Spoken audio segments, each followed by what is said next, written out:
Thank you, sir. Hey, Jason, as we start off, I know you have your beautiful family here with you. I think it'd be great if you introduce them. Absolutely. Heidi, if you'll stand up. This is my wife, Heidi. She's the glue that sticks it all together. She's the one that keeps me going when I have to go out on the storms. I don't think we recognize the spouses and husbands and wives enough in this trade, the people that have our backs when we're gone for days or nights and they're dealing with the kids. We leave in the middle of dinner. They hold it all together, so thank you. I love you. Beside her is my beautiful son. He's 6 years old. He's a kindergartner. Woo! And he is the best snow skier in the room, guaranteed. Beside him is my beautiful daughter, Clara. She is a Colorado State mounted shooting champion. She trains, breaks her own horses, and she's super hardworking, and we're very proud of her as well. Awesome. So let me say real quick, thank you, Jeff, for giving me this opportunity to be able to come up here. I love the opportunity to be able to represent the trade, but not only the trade, the people here at Poudre Valley. Everybody will look on the back wall real quick, because some of these guys weren't in here earlier. The linemen in the back of the room, I'm pretty sure every one of them here is here, and I hope they're more nervous than me at this point. So we just give them a round of applause real quick.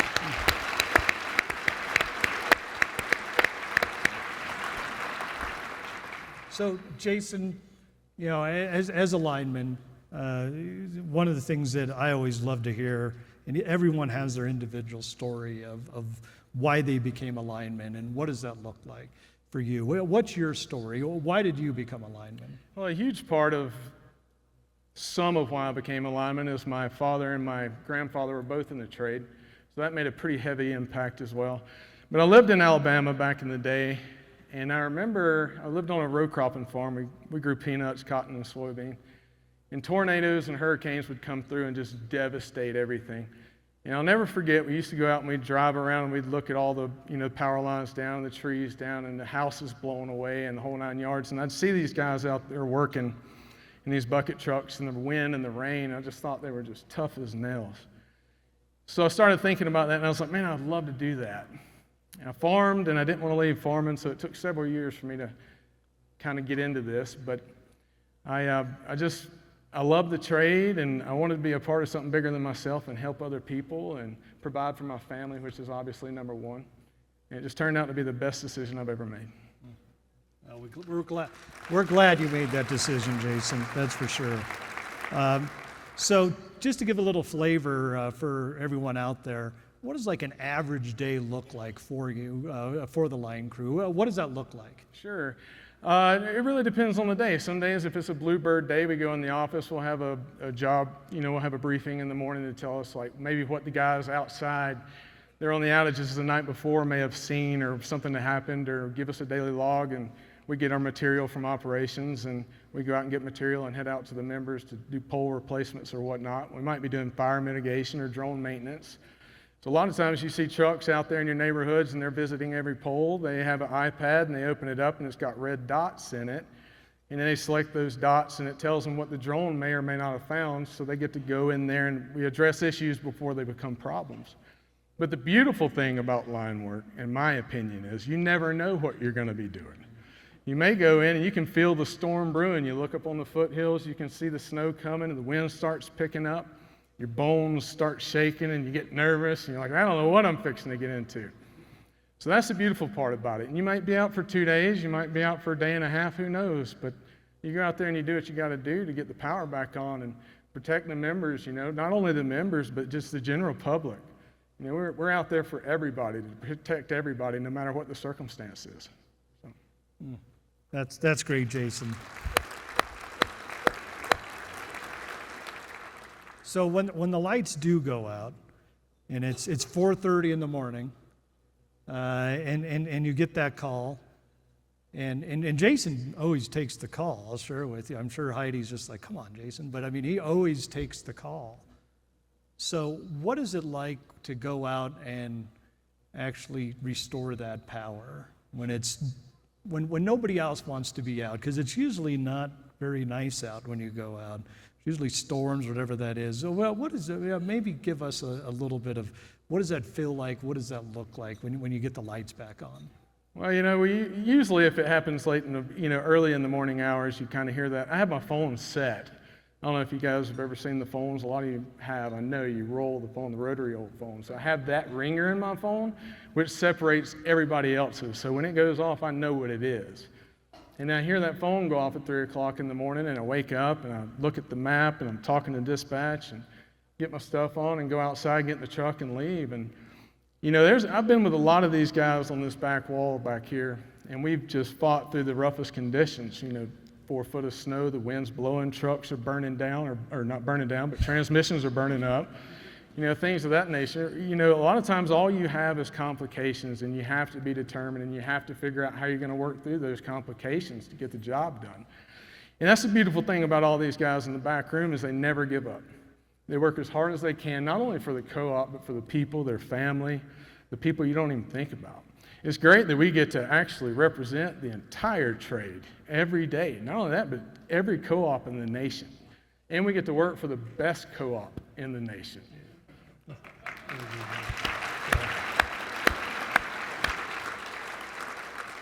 Now, we could have an engineer up here to answer this question, but we don't have time to hear the response on that if we had him up here. That's right. So if my lights, sometimes, every once in a while, they blink. And why is that? Why do my lights kind of just, for a second, they just blink? What's causing that? A lot of time it's snow load, maybe wind.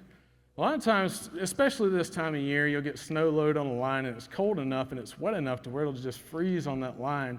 And a lot of times it'll bag it down into trees and whatnot. And we have breakers out on the system that are protection for the line and equipment, not necessarily for us. But when those lines bag down, they're set to where they operate 3 times. So when that line bags down and touches a tree, it might operate, which means it opens and kills electricity. Once it sees, or it tries to close back in, and if it closes back in and doesn't see that fault again, then it'll stay on. I have this conversation a lot, especially, during hours, after hours, on call. A lot of members ask this question, and I try to address it the best way I can and explain it. So try to be as helpful as I can with it, but a lot of the times that's the issue. That's awesome. Thank you, Jason. So, one of the things we talk about that, your trade, and certainly those that support you out in the field to the line crew is, safety, and safety is our cornerstone of every single thing we do. But I think it'd be good to have everyone kind of hear, why do you choose to be safe, and what does that culture of safety look like from your balcony view? Sure. I got to tell you, I got to be honest with you. There's years ago when I was first in this trade, I got shown this video, and I'm sure a lot of you may have seen it and a lot of you hadn't. But if you haven't, if you really want to understand the impact that doing line work and the dangers of it and how important it is for us to be safe, look up Jeremy White on YouTube. Jeremy White was a lineman down in Mississippi, and he went out on call one day, and somebody cutting a tree dropped it through the line. And he got out there, he was by himself, so their safety protocol really wasn't that good. He goes out on call by himself, and he walks up, and he just thinks the line is de-energized. He misses it. He gets complacent. It happens to all of us. That's why we're always better in twos. But he goes up, and he grabs the line, and he starts hooking up the pole. He assumes that the line is de-energized because this went down. He gets to the top of the pole. Again, he's by himself. He doesn't realize that when the tree went through the line, the conductor got broke right at the insulator. So at the top of the pole, he had an energized phase.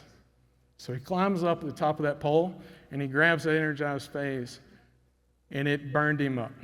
So when some people look at this video, they think, this is what it's like to be in the line trade or whatever. I see more than that.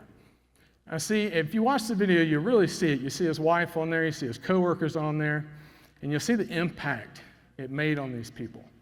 And it's the same impact that it would make on any of us if one of us got hurt. So I stay safe mainly because of that table right there. Because my wife, my daughters, and my son. I love them to death, but I also stay safe because of everybody that works at this utility. The guys in the back, the engineers, the MSRs, all of them, all the way back to the warehouse and fleet mechanics. We all work with each other every day. And we watch each other's back constantly. And that's what it takes to be safe, and that's what it takes to be efficient, and that's what it takes to be productive. So that's why I stay safe. It's because of all my brothers and sisters and my family. Awesome.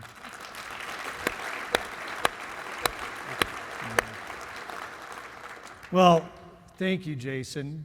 We appreciate you being up here, and you did just such a great job. And Yes, sir. you truly are, and did a great job representing the heroes and hard hats. Thank you, Jason. Thank you. Appreciate it.